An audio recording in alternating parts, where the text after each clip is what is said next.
بڑا تکلیف دہ ایک پہلو ہے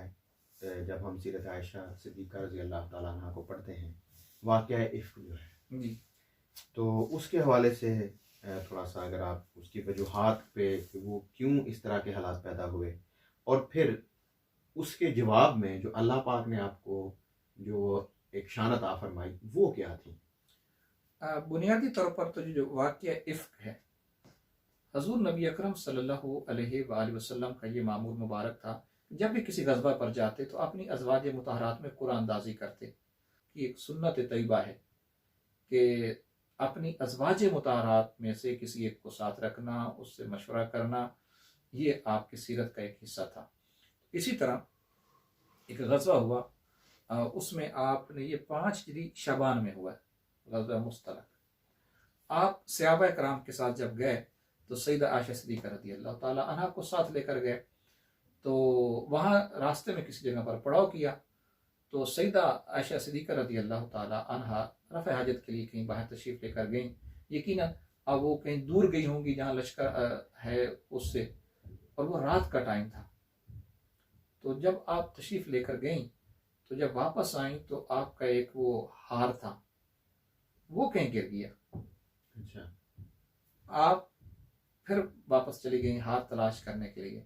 تلاش کرتے کرتے آپ کو دیر ہو گئی، صحابہ کرام کا قافلہ روانہ ہو گیا۔ پہلے زمانے میں وہ جو چونکہ پردہ کی آیات اتر چکی تھی، جو ہودج تھا، جو کچاوا تھا جس میں سیدہ عائشہ صدیقہ رضی اللہ تعالیٰ عنہ بیٹھتی تھی، یہ ان صحابہ کرام کی ڈیوٹی لگی ہوئی تھی۔ انہوں نے اوپر سے کپڑا اٹھا کے دیکھا نہیں، بے ادبی سمجھا، انہیں سوچا کہ اندر ہی ہیں، اندر ہی ہیں۔ تو آپ فرماتے ہیں ان دنوں میں نا میں تھی بھی دبلی پتلی، کوئی زیادہ وزن بھی نہیں تھا، انہیں فیل بھی نہیں ہوا کہ اندر ہے بھی یا نہیں ہے۔ ان نے اونٹ کو پر رکھا اور لے کے چل پڑے۔ جب میں وہاں پہ تو کچھ بھی نہیں ہے، میں بہت پریشان ہوئی۔ اب میں نے کہا کہ یہ کیا ہو گیا، تو میں آ کے وہاں پہ لیٹ گئی، اور جب میں وہاں پر لیٹی تو آقا علیہ الصلوۃ والسلام کا ایک اور معمول تھا کہ آپ قافلے سے پیچھے اپنے ایک صحابی کو رکھتے تھے، 3-4 مائل دور ہوتا، اور بہت سی اس کی حکمتیں تھیں۔ ایک تو یہ تھی کہ کوئی پیچھے سے اگر حملہ آور ہو تو وہ جلدی آ کے پیچھے سے اطلاع کر دے تاکہ صحابہ کرام تیار ہو جائیں اس کے دفاع کے لیے، یا کوئی چیز گر جاتی ہے، یا اس طرح کی بے شمار حکمتیں تھیں۔ تو حضرت صفوان بن معطل رضی اللہ تعالی عنہ یہ ایک صحابی تھے، ان کی ڈیوٹی تھی، یہ پیچھے سے آ رہے تھے۔ یہ جب وہاں پہنچے تو انہوں نے دیکھا کہ کوئی لیٹا ہوا ہے، تو انہوں نے پردے کے احکام اترنے سے پہلے حضرت عائشہ رضی اللہ تعالی عنہ کو دیکھا ہوا تھا، ان کی آواز کو سنا ہوا تھا۔ تو جیسے ہی قریب آئے نا تو حضرت عائشہ صدیقہ رضی اللہ تعالیٰ فرماتی ہیں کہ جب وہ میرے قریب پہنچے نا، انہوں نے تھوڑا اندازہ لگا لیا کہ یہ عائشہ رضی اللہ تعالیٰ عنہا ہیں، اور انہوں نے پڑھا انا للہ و انا الیہ راجعون۔ بس ان کی یہ آواز سن کے نا میں اٹھ بیٹھی، اور میں نے فوراً اپنے چہرے پہ نقاب لے لیا۔ تو اب انہوں نے وہ وہاں پہ جو اونٹ تھا اس کو بٹھایا، مجھے اس کے اوپر سوار کیا، اور وہ لے کر مدینہ پاک پہنچ گئے۔ جب منافقین، چونکہ وہ ہر وقت اس تلاش میں رہتے تھے کہ کوئی ایسی بات ملے جس سے تاجدار کائنات کو اذیت دی جا سکے، آپ کی شان میں کوئی گستاخی کی جا سکے، آپ کو پریشان کیا جا سکے، اسلام اور صحابہ کرام کی عظمت کو داغدار کیا جا سکے، اس موقع کو پھر عبداللہ بن ابی کی قیادت میں کچھ لوگ، جن میں بد نصیبی سے کچھ صحابہ کرام، اور صحابہ کرام میں حضرت حسان بن ثابت جیسے لوگ، حضرت مصطح رضی اللہ تعالیٰ عنہ یہ اصحاب بدر میں سے تھے، اور یہ سیدنا صدیق اکبر رضی اللہ تعالیٰ عنہ کے خالہ زاد بھائی بھی تھے۔ ان کی والدہ حضرت سیدنا صدیق اکبر رضی اللہ تعالیٰ عنہ کی خالہ تھیں، تو یہ بھی اس میں لگ گئے، اور بھی کچھ لوگ لگ گئے۔ تو اس کو بہت زیادہ ہوا دے دی گئی، اور اتنی زیادہ ہوا دے دی گئی کہ پورے مدینہ پاک میں ایک ماحول بن گیا، اور اس ماحول کی وجہ سے تاجدار کائنات کو بہت دکھ پہنچا، بہت رنج پہنچا کہ آپ کے گھر پہ حملہ کر دیا بعض بدبختوں نے، اور آپ کی ناموس پر، آپ کی عزت پر، آپ کے گھر کی عزت پر۔ اور پھر سیدنا صدیق اکبر رضی اللہ تعالیٰ عنہ، یعنی حضور کے بعد سب سے بڑا اسلام کا جانثار، وفادار، قربانیاں دینے والا، تاجدار کائنات کے ساتھ وفا کرنے والا، اپنا سر کچھ لٹانے والا گھرانہ وہ صدیق اکبر کا تھا۔ تو دونوں گھرانوں کو ٹارگٹ کیا جا رہا تھا، اس پر تاجدار کائنات کو بہت دکھ پہنچا۔ اور جب حضرت عائشہ صدیقہ رضی اللہ تعالیٰ عنہا فرماتی ہے کہ مجھے پتہ نہیں چلا، میں ویسے بیمار ہو گئی، تو میں